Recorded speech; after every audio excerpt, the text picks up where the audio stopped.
2013 foi um ano mágico para o torcedor do Botafogo da Paraíba.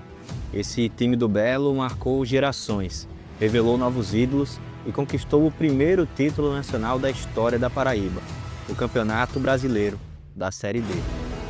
Essa é a história da temporada que mudou os rumos do Botafogo.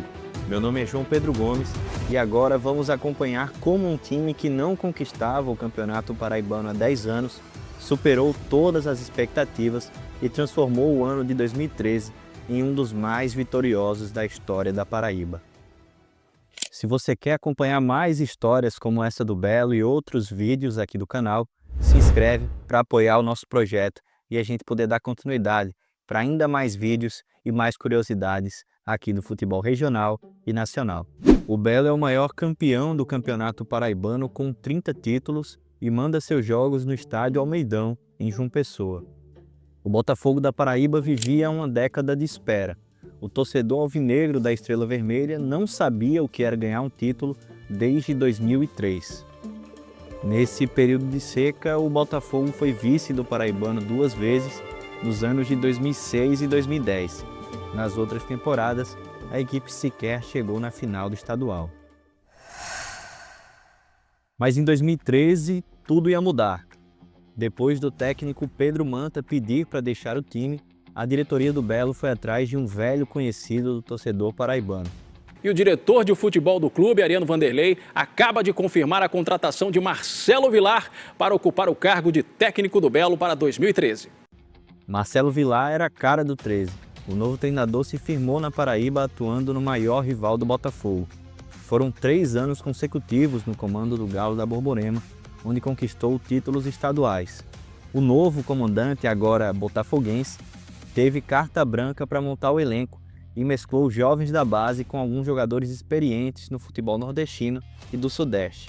De 8 a 10 jogadores do Sub-21 e, naturalmente, que o restante serão jogadores que virão contratados para poder montar esse time. Para saber mais sobre essa história, eu fui lá no centro de treinamento da Maravilha do Contorno e falei com o presidente do Conselho de Administração, Alexandre Cavalcante, que trabalhava no jurídico do clube na época.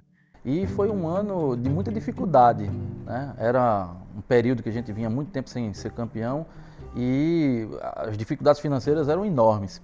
E aí alguns abnegados se juntaram, né? O Breno Moraes, o Nelson, o Pedro Magazine, o Raimundo Nóbrega, o Novinho, o Zezinho, são pessoas que tiveram uma participação fundamental nessa época, porque esses abnegados se juntaram e formaram uma equipe dentro das possibilidades financeiras que tinham, e ao longo do tempo aquela equipe foi pegando corpo e me parece que as dificuldades daquele momento se transformaram em combustível para superar as expectativas de todos nós. A montagem do elenco não foi fácil.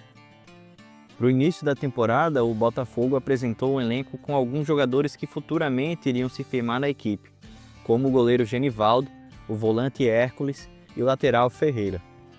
Mesmo com a apresentação oficial do time, a grande expectativa era pela contratação de um nome de peso. E aconteceu. Varley desembarcou no CT da Maravilha do Contorno 2 dias após a apresentação da equipe, depois de uma longa negociação. O atacante, com 35 anos na época, tinha passagens por grandes clubes do futebol brasileiro e pela seleção. Mas o que mais chama a atenção foi que Varley havia sido campeão paraibano pelo 13 em 2011, pelo Campinense em 2012 e agora só faltava o Botafogo para fechar o tricampeonato com os 3 principais clubes do estado. Ele era a maior esperança de gols dessa equipe. Mas a gente não pode falar sobre a Série D antes de falar sobre o Campeonato Paraibano de 2013, que foi o pontapé inicial de tudo isso. Com investimento, o Belo começou bem o estadual.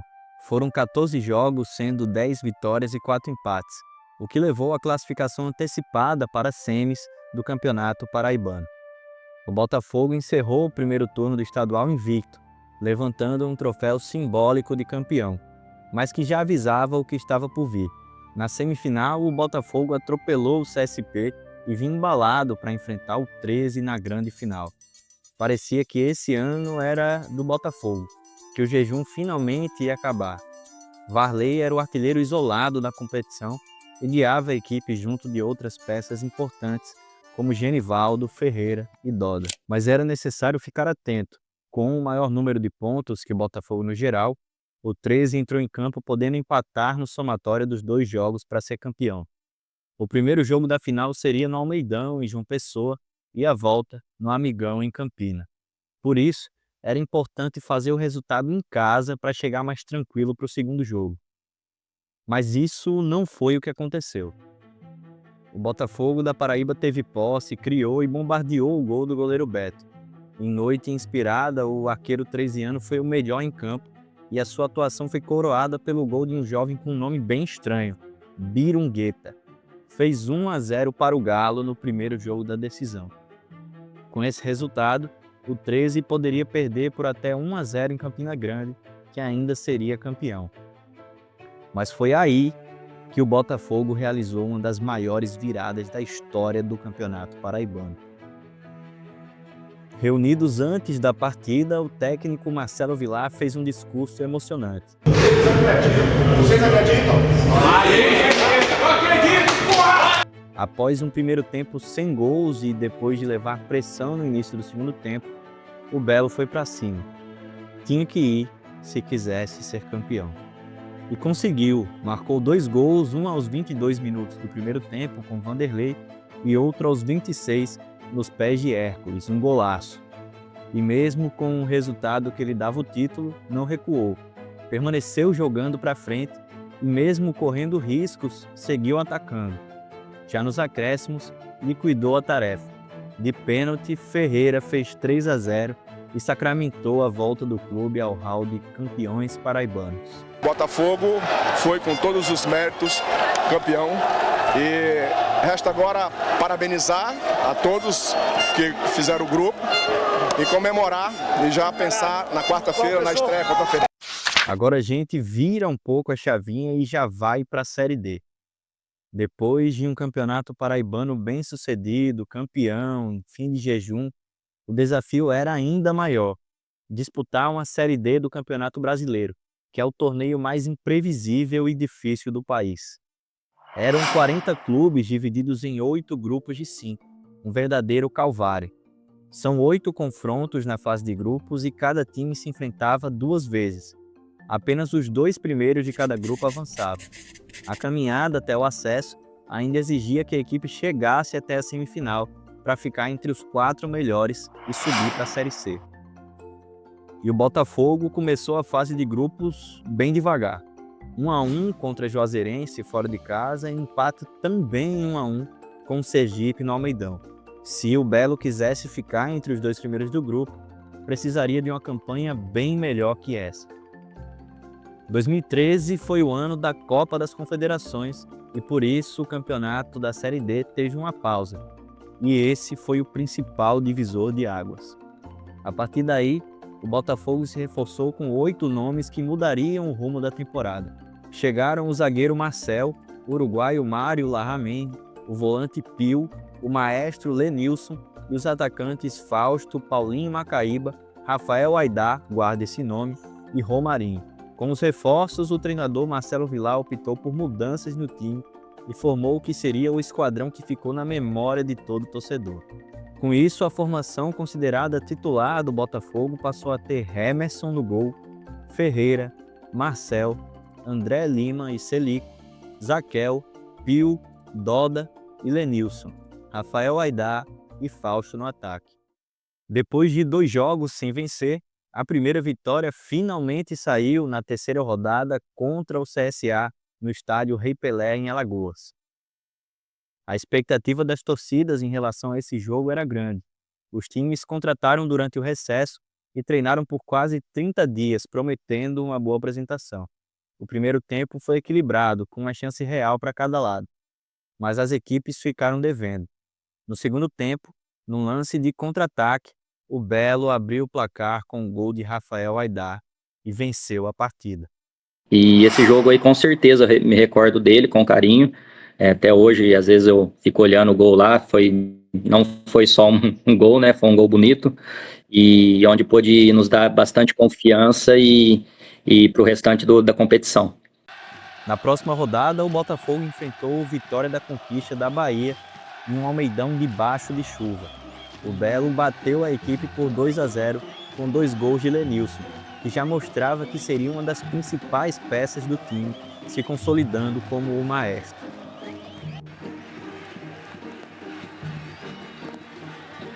Com 2 vitórias seguidas, a equipe foi até a Bahia para dar continuidade à boa fase, mas foi derrotada pelo Vitória da Conquista por 1-0. O Belo teve que encarar 11 horas de viagem no retorno para João Pessoa. Vindo dessa derrota, o Botafogo ia enfrentar o CSA no Almeidão pela 6ª rodada e precisava fazer o dever de casa. A equipe contou com a ajuda do atacante Fausto, que chegou junto de Lenilson, e ele brilhou, marcando 2 gols para o Belo reassumir a vice-liderança do grupo A4 com 11 pontos. Da felicidade de estar marcando os gols que ajudou o Botafogo a vencer essa partida, mas eu acho que o mais importante é que o Botafogo continua dependendo só de si para classificar, e uma vitória no próximo jogo a gente garante nossa classificação, então a gente vai em busca disso. A partida seguinte foi contra o Sergipe, no estádio Presidente Médici, em Itabaiana. O destaque foi para os 3 gols, marcados por Lenilson, Fausto e Paulinho Macaíba, em apenas 11 minutos. Mas a equipe acabou relaxando e ainda deu tempo do Sergipe reagir, marcando 2 gols, mas não o suficiente para empatar. Com a vitória, o Botafogo garantiu a classificação para as oitavas de final e assumiu a ponta do grupo A4. E para fechar a fase de grupos com chave de ouro, a torcida do Belo lotou o Almeidão para apoiar o time.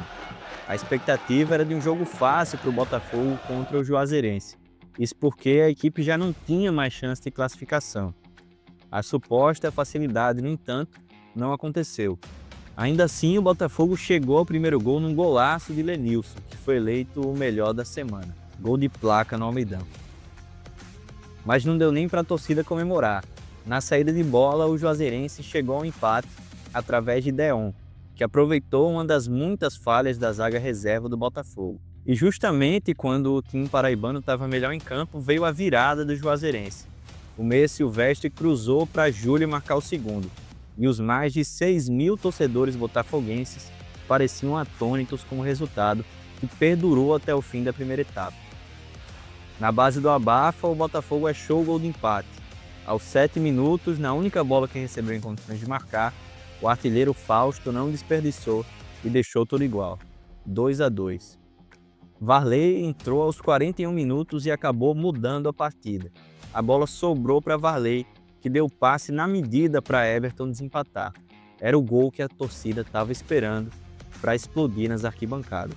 O 4-2 saiu em um pênalti, que apesar dos apelos da torcida para Varley, ele deixou a bola para Pio bater e o volante finalmente conseguiu vencer o duelo com o goleiro Maicon, fechando o placar no Almeidão. Com mais uma vitória para conta, o Botafogo foi líder do seu grupo com 17 pontos. Já o Sergipe foi o vice-líder com 16. Agora, a equipe paraibana iria enfrentar o Central de Caruaru, segundo colocado do grupo 3, em confrontos de ida e volta. Para muitos torcedores, esses confrontos das oitavas de finais foram os mais emocionantes de todo o mata-mata. Esse jogo contra o Central aí, cara, essas 2 partidas, eu acho que ali a gente falou, não tem como, não só o acesso, né, mas como a gente não ser campeão, porque ali provou que o time estava unido, que aquela pitadinha de sorte também, né, que toda equipe campeã tem, que passa por esses momentos. A primeira partida terminou melhor para o time de Pernambuco, que jogou no estádio Lacerdão, em Caruaru. A equipe abriu 2-0 aos 14 minutos do primeiro tempo. E para piorar a situação, o zagueiro André Lima foi expulso no final do primeiro tempo por dar uma cotovelada no atacante do Central. Cartão vermelho e jogador expulso. E é aí que aparece um dos amuletos do Botafogo nessa campanha. O uruguaio Mário Larramendi, que não era titular, subiu mais que todo mundo e marcou para o Belo. Nosotros entrenamos todas las opciones de gol que ya el profesor ha marcado y esa es una de las que hemos entrenado y por suerte dio cierto. Esperemos que en casa también dé cierto, ¿no? O jogo aéreo de Larramendi, inclusive, vai ser muito importante para essa campanha. Com um 2-1, a equipe paraibana podia sonhar com a classificação no jogo de volta. Mas não ia acabar assim. Já no final do jogo, o Central sacramentou a partida e fechou o placar. Fernando Pires marcou o terceiro após vários dribles e uma tabelinha com o atacante Andrezinho. Fim de jogo na ida das oitavas da Série D. 3-1 para o Central. Tem mais um jogo. O Botafogo mostrou hoje aqui que tem um time em condições de enfrentar bem a equipe do Central. Eu não nego que não é fácil você fazer 2 gols, mas o Central fez aqui. E a gente em casa vai buscar com todas as nossas forças esse resultado.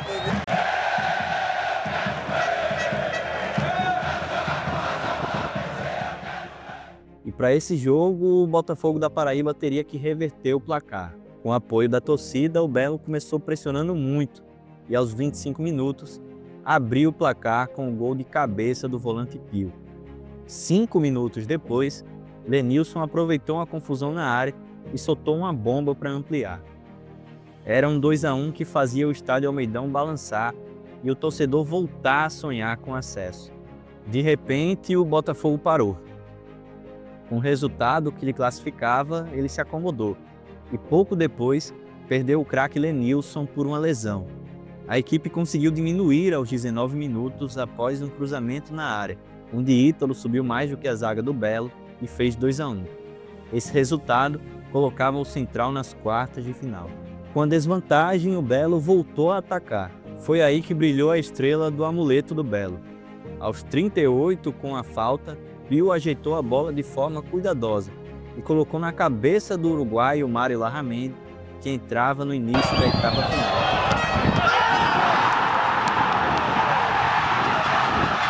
O gol levou a partida para a decisão por pênaltis. Pio abriu as cobranças para o Botafogo e Erivelton também converteu a primeira do Central. Mário fez o segundo do Belo. Aí Hemerson entrou em cena para defender a cobrança de Andrezinho e se tornar o herói da decisão.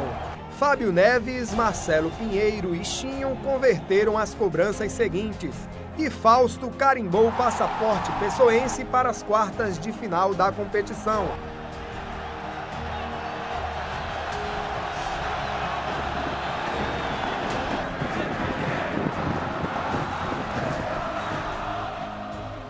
Nas quartas, o Belo enfrentou o Tiradentes do Ceará. Tanto o Botafogo quanto a equipe cearense tinham se classificado como líderes dos seus grupos na Série D. A torcida estava em lua de mel com o time e colocou quase 10 mil pessoas no Almeidão. Esse foi o terceiro maior público da competição daquele ano. Mas mesmo com toda a animação, quem saiu na frente foi o Tiradentes, com gol de Índio aos 16 minutos do primeiro tempo. Mas o Belo já estava acostumado com esse tipo de situação e contava com um cara que sabia resolver jogos. Eu tinha um pouco mais de contato com o Varley e você já até citou aqui, o Varley ele vinha num jejum de gols e a gente sempre ficava aqui na resenha, né, depois dos treinos ou às vezes depois do jogo e o Varley daquele jeito muito brincalhão dizia assim, se preocupa não, vou fazer gol e a gente vai ser campeão.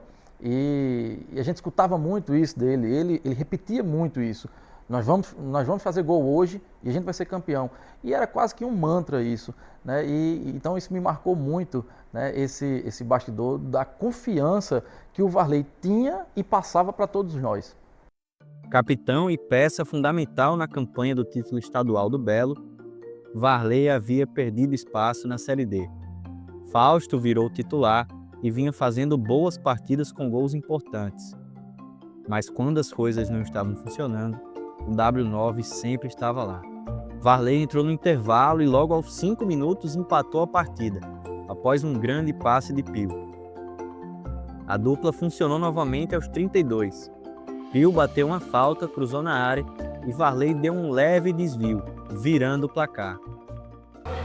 A gente passou por um momento difícil aqui, né? Claro que a gente vive de gols e graças a Deus conseguimos fazer os gols aí, que ajudou a equipe. A vitória, no entanto, havia sido por uma diferença mínima e com um gol sofrido dentro de casa. A vantagem levada à Fortaleza era bem difícil de ser perene. Mesmo assim, a torcida do Botafogo da Paraíba estava em uma temporada em que a fé era sentimento e lei. A movimentação foi grande durante a semana que antecedeu o jogo de volta. Boa parte da massa botafoguense foi se organizando para viajar mais de 700 quilômetros para, quem sabe, acompanhar o primeiro acesso da história do clube. As confirmações de carros e ônibus iam empolgando cada vez mais pessoas, que aos poucos iam confirmando participação na saga até Fortaleza. O jogo, mais uma vez, foi tenso, difícil, com o Tiradentes tomando conta da posse de bola e buscando abrir o placar. A grande chance do time cearense foi de Ribinha na primeira etapa. O Botafogo melhorou na partida e conseguiu chegar ao gol da vitória. No gol na frente da massa que tanto fez para estar ali. Lenilson pegou a bola na direita, puxou para a esquerda e chutou forte entre o goleiro e a trave. A torcida comemora, o acesso ia chegar. Era a abertura e o fechamento do placar de mais uma vitória do Botafogo sobre o Tiradentes. Após o apito final, torcida, jogadores e dirigentes se emocionavam.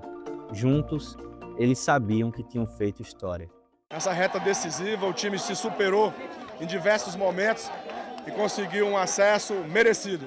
Agora vamos descansar, comemorar, descansar um pouco, porque o nosso objetivo agora é buscar o título da Série D. Agora tem que exaltar todo o grupo, exaltar o trabalho do Vilar, da comissão técnica, da diretoria. Agora comemorar, tá todo mundo de parabéns. Desde dezembro, quando a gente se apresentou aqui, sonhava com esse momento. 2 vezes aí que eu bati na trave, né? Mas aí dos 3 times da Paraíba eu subi 2. Graças a Deus deu certo. Vamos aí, 3 títulos. Obrigado.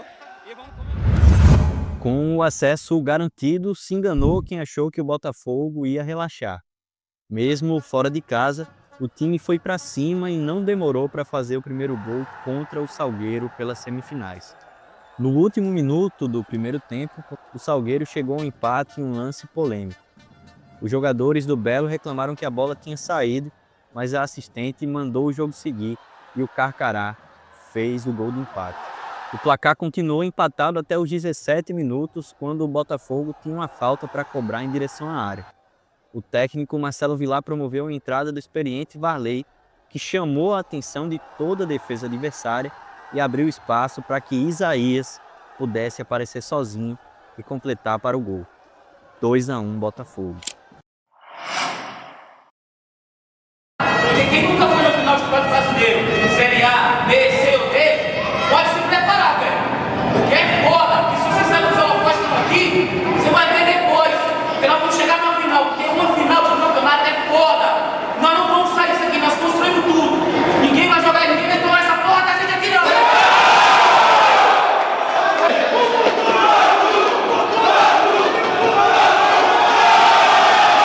Em João Pessoa, o Almeidão estava lotado e o lateral Ferreira meteu esse golaço de falta aí, aos 31 minutos do primeiro tempo. Na volta para o segundo tempo, o Belo não mudou sua postura. O técnico Marcelo Vilar decidiu fortalecer o time. Ele trocou Fausto e Pio por Varley e Isaías. E em seu primeiro lance, o volante teve melhor sorte e ampliou o placar para a equipe botafoguense. 2-0 e a vitória. Final difícil, Bob. Questão de falar agora, eu estou muito cansado.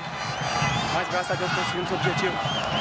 Filma lá, Bob, ó. Na final, tem que estar mais lotado que isso aqui, é um desafio. O adversário da final era ninguém mais, ninguém menos que o Juventude. A primeira partida aconteceu em um palco histórico, a recém-inaugurada Arena do Grêmio. E ali na final, cara, foi uma coisa mágica, né? Juventude não podia jogar na sua casa, acho que tinha um problema com torcedores lá, eu não me recordo muito bem o que foi briga de torcedores, mas aí o jogo foi levado pra Arena do Grêmio, né, cara? Coube a nós disputar uma final na Arena do Grêmio e fazer um jogo histórico, um jogo épico, para mim, em especial, marcar um gol contra um ex-clube, foi uma coisa muito especial, cara. O Juventude, do técnico Lisca, venceu por 2-1, com um gol de Zulu logo aos 3 minutos, uma bela trivela, e Paulo Josué, que marcou o segundo para o Juventude. Rafael Aidar descontou para o Belo. 4.000 torcedores acompanharam aquele jogo, que entrou para a história como a primeira final da Arena do Grêmio. O resultado não chegou a ser ruim para o time de João Pessoa, que fez o segundo jogo da decisão em casa e precisava apenas de uma vitória simples para ser campeão. O Botafogo poderia conquistar o primeiro título nacional da história da Paraíba. que causou uma grande polêmica por um motivo específico. O presidente do Botafogo, Nelson Lira, levou a taça da Série D, que estava sendo exposta pela FPF, para o treino da equipe. Diz ele que queria motivar seus atletas que jogavam contra o Juventude logo no domingo. Então, eu acho que até o presidente já sabia, né, que... Por isso que eu te falo, a gente com os repórteres, na imprensa, a gente não pode falar antes, né, que... mas a confiança era total e plena, a gente tinha quase certeza, lógico que futebol é resolvido ali dentro, mas a gente tinha quase total certeza que a gente ia estar conquistando aquela taça ali, e o presidente também, um cara maravilhoso, né? Mas quando ele levou lá, a gente só falou, essa é a nossa taça, né? Daqui um pouco a gente vai pegar a verdadeira, né? Mas acabou provocando uma espécie de incidente diplomático com a CBF, que desaprovou o ato e se declarou desapontada com o episódio. Chegou o dia da grande final. O Botafogo precisava reverter um resultado, situação que nessa altura a equipe já estava acostumada. Isso não tem parar. Qual vai acontecer daqui a 2 horas? Vamos ficar mais forte, sabe? Porque nós vamos lá no 30 minutos. Se for preciso dar cabeçada na trave, hoje nós vamos dar. Sabe por quê? É como daqui a 100 anos tem que ser legal.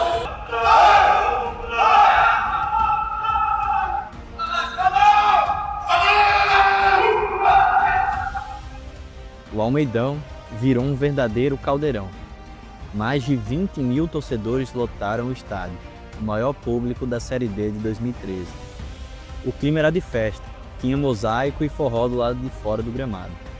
Festa pronta para um dia que se tornaria inesquecível para o torcedor. O jogo começou, a ansiedade começou a tomar conta. O Belo, muito paciente com a bola nos pés, tinha principais jogadas a partir da bola parada, sempre nos pés do volante Pio. Foram pelo menos um chute a gol e 3 escanteios cobrados de forma venenosa que prepararam o torcedor botafoguense para o minuto 21. Foi nessa marcação de tempo que do lado esquerdo, em um escanteio cobrado, o camisa 8 pôs a bola no primeiro pau e viu o uruguaio Mário Larramendi mais uma vez se antecipar para colocar o Botafogo à frente numa cabeçada letal. A vantagem agora passava a ser do Belo. Com o resultado a favor, o Juventude agora teria que pressionar bastante a equipe paraibana. Não que fosse um duelo resumido a ataque e defesa. O segundo tempo teve um panorama muito parecido com o de grande parte do jogo. O Botafogo administrou bem a vantagem, acertando a marcação, e o Juventude buscou espaços pelos lados, até que o experiente Varley entrou em campo. Os minutos finais chegavam, o Juventude se lançava ao campo de ataque. Era bola para a área botafoguense a todo instante. Só que aos 46 minutos não teve jeito. Hércules ganhou a dividida da defesa gaúcha e deixou a bola para Varley. O atacante esticou o lançamento para Rafael Aidar e o baixinho guardou o último gás para arrancar, entrar na área e colocar a bola no ângulo do goleiro Ayrton. E rendido, viu o Belo marcar o gol que sacramentou o primeiro título da história do clube e do futebol paraibano. O lance do gol, na verdade, né, tanto do gol do Mário, quanto depois o meu gol, foram jogadas assim que a gente estava acostumado a fazer e era uma característica nossa, né? Mas aí na final, cara, é que nem eu te falei, na hora ali você não tem muita noção, é um gol que você tá fazendo, né? Você não tem noção de que é um gol histórico, que é um gol que vai ficar marcado pro resto da vida dos torcedores, do clube, da instituição.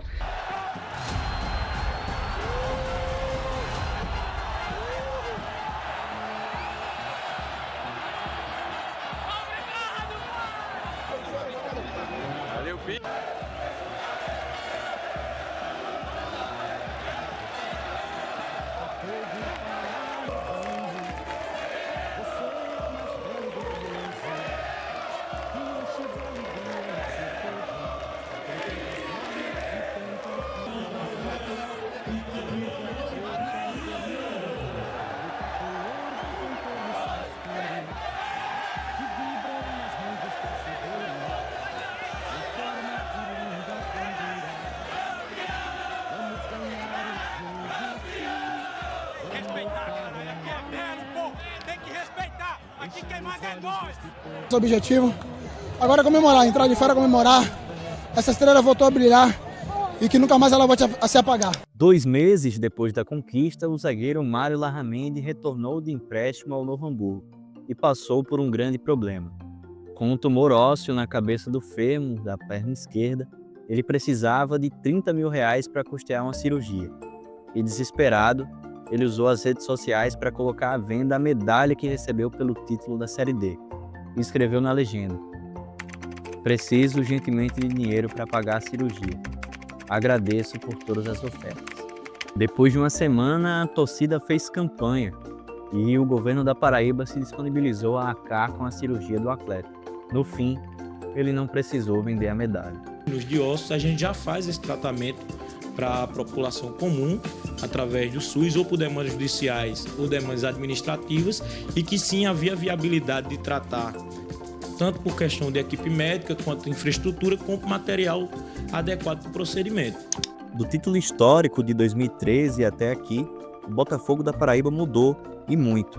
O clube virou SAF e vem recebendo investimentos em estrutura, gestão e planejamento. Um desses investimentos do Botafogo é no gramado do centro de treinamento. O sócio investidor da SAF, Felipe Félix, contratou uma empresa que cuida de gramados da Série A, da CBF, para fazer o gramado do CT. Mas quem realmente cuida desse gramado e está responsável por colocar um verdadeiro tapete no centro de treinamento é o ex-vice-presidente do Botafogo, Pedro Magazini, que conversou comigo. Então, João, na verdade a gente, há uns 30 dias atrás, a gente viu a necessidade de se fazer uma revitalização completa nesse campo. Eu tenho a felicidade de vivenciar esse tempo todo aqui no clube desde 92. Então já passei por várias situações, vários momentos, vários presidentes. Não é? Você imagina aí, de 92 para cá, com esse tempo todo, quantas pessoas já passando. Já se foi aí conselheiro, vice-presidente de patrimônio, vice-presidente do clube, por algum momento presidente do clube. Então, para mim é uma satisfação ser vamos dizer assim, a pessoa mais antiga do clube em atividade aqui no clube e agora na SAF. Do gramado da maravilha do contorno, onde o Belo se prepara todos os dias, renasce a esperança. Porque o Botafogo da Paraíba sempre foi isso: superação, fé e identidade. Um clube que carrega nas cores preto, branco e vermelho. Uma história de luta com muitas conquistas.